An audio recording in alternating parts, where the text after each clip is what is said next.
Hai semua, buku yang akan aku review kali ini adalah buku Jurus Sehat Rasulullah yang ditulis oleh Dr. Zaidul Akbar. Dan buku ini tebalnya 315 halaman. Dr. Zaidul Akbar sendiri adalah seorang dokter lulusan Universitas Diponegoro yang banyak berkecimpung dalam dunia kesehatan Islami.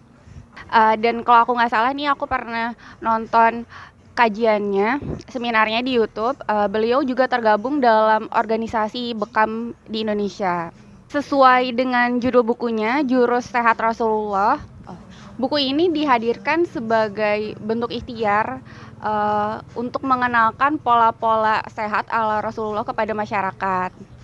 Jadi kalau ada yang beranggapan pola-pola kesehatan atau petunjuk-petunjuk kesehatan Islami itu tidak relevan dengan kondisi sekarang, setelah membaca buku ini, pikiran kalian akan lebih terbuka. Karena saat dunia belum mengenal pola tidur yang sehat, pentingnya mandi, dan bagaimana cara-cara menjaga kesehatan dari unsur-unsur berbahaya dari luar, Rasulullah udah mengajarkan itu kepada para sahabat. Contohnya baru-baru ini ada penelitian yang menyebutkan bahwa dengan berpuasa 2 kali sepekan itu dapat mengaktifkan gen anti penuaan. Padahal sebenarnya Rasulullah sendiri sudah mengajarkan itu kepada kita 1400 tahun yang lalu dengan menganjurkan untuk berpuasa Senin dan Kamis. Jadi tujuan inti dari buku Jurus Sehat Rasulullah ini untuk mendorong umat agar kembali pada pola kesehatan yang Islami yang sesuai dengan Al-Quran dan Sunnah. Dan buku ini terbagi atas 8 bab pembahasan. Yang pertama itu tentang masalah kesehatan kita pada saat ini. Yang menarik di bab ini tuh dibahas tentang kenapa kita setelah makan seringnya bukan berenergi malah jadi ngantuk. Salah satu penyebabnya adalah karena makanan yang kita cerna itu beragam. Jadi saat makanan dicerna oleh tubuh kita, mereka tuh bekerja keras. Apalagi kalau makanannya itu beragam, ada proteinnya, ada karbohidratnya, ada vitaminnya, ada mineralnya. Dan apalagi kalau makanan satu jenis, makanan dengan jenis yang sama tuh ada dua, misalkan kayak makan telur dan ayam atau makan daging dan ikan. Jadi proses pencernaannya pun akan lebih keras gitu. Terus faktor selanjutnya ternyata salah satu penyebabnya adalah makan sambil minum. Ini dijelaskan di buku ini saat tubuh kita sedang bekerja keras mencerna makanan, terus datanglah sekumpulan air, dan itu tuh bisa menyebabkan glue food atau makanan yang bisa menyebabkan makanan yang bisa lengket di usus gitu. Jadi untuk mengatasi hal tersebut biar kita tuh nggak keselak kan, tersedak kalau misalkan habis kalau makan nggak sambil minum kan. Jadi kita dianjurkan untuk mengunyah dengan sempurna biar enzimnya tuh keluar semua. Jadi makanan yang nyampe di perut kita tuh bisa diolah secara optimal. Bahkan Dr. Hiromisinya mengatakan bahwa dengan mengunyah 30 sampai 50 kali itu dapat menyebabkan bisa kenyang lebih lama, dan itu salah satu tips diet. Jadi intinya kenapa habis makan suka ngantuk, karena ya dalam mengolah makanan itu kita nggak optimal gitu. Maksudnya si tubuh kita tuh nggak optimal, dan perut kita itu bermasalah jika kekurangan enzim. Jadi ada sekitar 3000 enzim di perut kita yang semuanya tuh bekerja keras setiap saat untuk mengatur lebih dari 25.000 reaksi kimiawi di tubuh kita. Dan apa yang menyebabkan enzim kita bermasalah? Penyebabnya salah satunya karena sering dimasuki bahan-bahan oplosan. Produk olahan yang menggunakan bahan kimiawi, terus penyedap, pengawet, dan obat-obatan kimia. Dan di bab ini juga dibahas tentang produk olahan, makanan yang diolah dalam bentuk ya dibakar, digoreng, dikukus gitu. Ternyata hal tersebut dapat mengganggu sistem kerja enzim. Maka dari itu kita tuh disarankan setiap harinya untuk makan makanan mentah. Maksudnya contohnya kayak makan buah-buahan gitu setiap harinya, terus makan sayur-sayuran mentah juga. Karena, produk olahan itu kandungan gizinya sudah berbeda. Contohnya kayak buah pisang yang masih utuh sebagai buah dan pisang goreng itu tuh kandungan gizinya udah berbeda. Terus di buku ini juga banyak dibahas tentang produk-produk makanan yang dapat menyehatkan tubuh. Contohnya susu, susu ini adalah salah satu produk makanan yang banyak disebutkan Allah dalam Al-Qur'an. Di sini dibahas hadis dan sumber-sumber Al-Qur'annya sih. Susu juga kan terbagi atas ada susu hewani, ada susu nabati. Susu hewani kayak susu sapi, susu kambing. Susu nabati tuh ada susu beras organik, susu kedelai, terus susu tempe dan susu almond. Terus dibahas juga salah satunya produk yang menyehatkan itu daging. Ya daging-dagingan itu kayak daging ayam, daging kambing, tapi tidak disarankan untuk terlalu banyak mengkonsumsi daging. Jadi imbangilah daging itu, maksudnya imbangilah daging yang kita makan dengan 2 sampai 3 porsi sayuran. Karena dijelaskan di buku ini tuh manusia itu kan normalnya memiliki 32 gigi yang terdiri dari 28 gigi seri dan gigi geraham dan 4 gigi taring. Dan kalau jadi persentasenya itu kan 85% versus 15% ya. Dan kalau kita lihat fungsinya, gigi geraham dan gigi seri ini kan untuk mengolah makanan nabati dan sejenisnya. Sedangkan gigi taring ini adalah fungsinya untuk mengoyak daging. Jadi jadi ya logikanya pergunakan gigi sesuai dengan fungsinya gitu. Kalau karena 15 maksudnya yang untuk mengunyah maksudnya untuk mengolah produk hewani kan cuma 15% gitu. Jadi kalau ya logikanya mungkin dalam satu piring yang kita makan itu ya daging-dagingnya 15% gitu. Selebihnya adalah nabati gitu 85%-nya. Baiknya seperti itu. Karena dengan mengurangi makan daging ini umur sel manusia bisa bertahan lebih lama. Dan ternyata efeknya kalau terlalu banyak makan daging itu tubuh kita tuh jadi asam gitu. Dan ciri-ciri tubuh asam tuh kayak mulutnya bau, keringatnya bau, terus kayak kencing bau, badannya bau, kepala berkotombe, mudah marah, terus mudah terkena jamur dan sering mengantuk. Nah kalau tubuh kita udah asam nih, tubuh kita itu akan berusaha menetralkan dengan cara mengambil kalsium yang ada. Kalau di tubuh itu sumber kalsium itu ada pada gigi dan tulang, secara otomatis itu akan menyebabkan pengeroposan.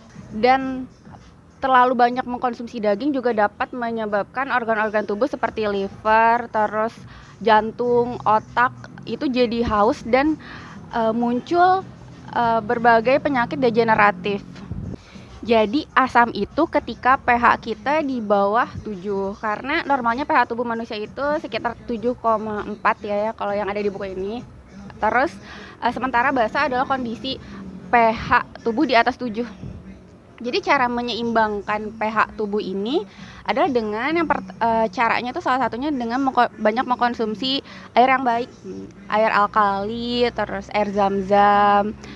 Kriteria air yang baik ini tuh bersih, jernih, bersifat basa, terus mengandung banyak mineral dan tidak terpolusi oleh zat-zat kimiawi. Dan salah satu cara untuk membasahkan tubuh yang asam itu adalah dengan berpuasa. Jadi puasa itu maksudnya puasa itu sama dengan proses detoksifikasi. Selain itu juga di buku ini dibahas tentang profil generasi terbaik pada zaman Rasulullah, terus jurus menyehatkan kolbu ala Rasulullah. Jadi selain berikhtiar untuk sehat secara fisik, kita juga disarankan untuk berikhtiar untuk kesehatan batin kita. Yang salah satu caranya adalah jangan berputus asa akan rahmat Allah. Terus tetap berprasangka baik kepada Allah, karena seseorang yang selalu berprasangka baik kepada Allah itu akan merasa bahagia. Dan seseorang yang merasa bahagia dalam dirinya itu berkembang hormon endorfin. Jadi menurut beberapa ahli, hormon ini dapat memiliki kekuatan 2 sampai 6 kali sebagai penangkal rasa nyeri. Selain itu juga kita perlu untuk menjaga hati, iman dan pikiran dan beribadah dengan benar. Ini penting banget ya di buku ini. Jadi bukan cuma dibahas tentang beribadah dalam perspektif agama aja, tapi ada juga penjelasan ilmiahnya. Contohnya wudu. Wudu itu bukan cuman salah satu bentuk ibadah ya, tapi ada penjelasan secara ilmiahnya juga. Jadi wudu itu merupakan salah satu upaya pencegahan dan peningkatan kesehatan. Jadi dalam kulit kita itu banyak banget saraf halus yang tersebar secara merata. Dan saraf itulah yang memberikan sensasi rasa termasuk rasa nyeri. Dan Allah juga menyuruh kita untuk berwudu dengan membasuh dan menggosok sehingga saraf-saraf halus di permukaan kulit kita tuh jadi terstimulasi, dan dengan berwudu pun bakteri-bakteri yang ada di sekitar kulit kita itu jadi terbuang. Selanjutnya juga sholat. Jadi sholat itu di sini juga dijelaskan penjelasan secara ilmiahnya ya, manfaat-manfaatnya, manfaat-manfaat gerakan sholat itu salah satunya mencegah varises, menguatkan tulang, menenangkan jiwa, menguatkan otot perut, terus memperbaiki pencernaan. Terus posisi ruku dan sujud pun bisa menurunkan tekanan otak. Dan sebenarnya di buku ini juga membahas tentang penjelasan ilmiah tentang manfaat membaca Al-Quran, terus berpuasa, berdoa, haji dan umroh. Terus selanjutnya dibahas juga tentang jurus menyehatkan tubuh ala Rasulullah. Itu dimulai dengan menjaga kesehatan pribadi seperti memotong kuku, terus karena area kuku kita itu berpotensi tumbuhnya berjuta-juta bakteri, mencukur bulu kemaluan, karena kalau dibiarkan itu tuh bisa berkembang, bisa jadi tempat berkembangnya parasit. Rasulullah juga mengajarkan kita untuk pentingnya bersiwak, terus wudu, mandi, dan mandi ini adalah salah satu cara terbaik untuk membersihkan kotoran-kotoran termasuk patogen dan bakteri. Dan sampai buang air kecil, buang air besar pun sebenarnya udah diatur gitu, kayak nggak boleh kencing sampai berdiri, dan ini tuh termasuk untuk kaum laki-laki juga. Di sini dibahas secara lengkap sih di buku ini, tapi kayaknya nggak mungkin aku bahas secara terperinci. Dan juga Rasulullah suka wangian, jadi di sini di buku ini juga dibahas tentang manfaat aromaterapi secara terperinci. Selanjutnya dibahas juga tentang kenapa pentingnya mengkonsumsi makanan yang halal dan thayyib, terus kunci membangun gen yang sehat, terus pengobatan yang dianjurkan Rasulullah, terus bagaimana mewujudkan generasi baru dalam peradaban emas Islam. Dan masih banyak banget sih sebenarnya hal-hal penting, menarik dan sangat bermanfaat di buku yang dibahas di buku ini. Makanya banyak aku kasih tanda, sebenarnya ini masih banyak banget tapi nggak mungkin aku bahas semuanya. Jadi intinya sih sebenarnya buku ini tuh intinya dari buku ini tuh ya sebagai pedoman, sebagai petunjuk dari Rasulullah agar kita tuh bisa sehat secara fisik dan psikis. Jadi intinya buku ini tuh sebagai pedoman, sebagai petunjuk dari Rasulullah agar kita tuh bisa sehat secara fisik dan juga psikis. Dan hal-hal yang dianjurkan pun sebenarnya nggak muluk-muluk, nggak jauh-jauh dari bahan-bahan yang alami gitu. Seperti dianjurkan untuk mengkonsumsi madu, kurma, minyak zaitun, terus buah-buahan, rempah-rempah kayak gitu kan sebenarnya bukan hal-hal yang sulit sebenarnya untuk dicari gitu. Terus dianjurkan juga untuk berolahraga. Salah satu olahraga yang dilakukan Rasulullah itu gulat, terus berenang, memanah, berkuda, sama berlari juga. Terus dan buku ini tuh bukan cuman sekadar opini aja, karena ini tuh jurus Rasulullah. Jadi ya maksudnya yang memang hal-hal yang dianjurkan dan dilakukan oleh Rasulullah. Di sini disertakan juga dasar hukumnya, disertakan hadisnya, disertakan ayat-ayat Al-Qur'annya yang berkaitan gitu. Jadi sebenarnya Rasulullah itu mendidik kita untuk bisa hidup sehat, alami dan islami yang kini manfaatnya sebenarnya udah dibuktikan dengan berbagai macam riset. Dan setelah aku baca buku ini, mindset aku tuh jadi berubah ya. Sebenarnya mau sehat itu sesimpel itu gitu, dan asal kita tuh mengerti ilmunya dan mau mengaplikasikan ilmunya gitu. Oke, that's all. Makasih yang udah nonton sampai akhir, semoga bermanfaat, dan kalau kalian suka videonya please like and subscribe. See you.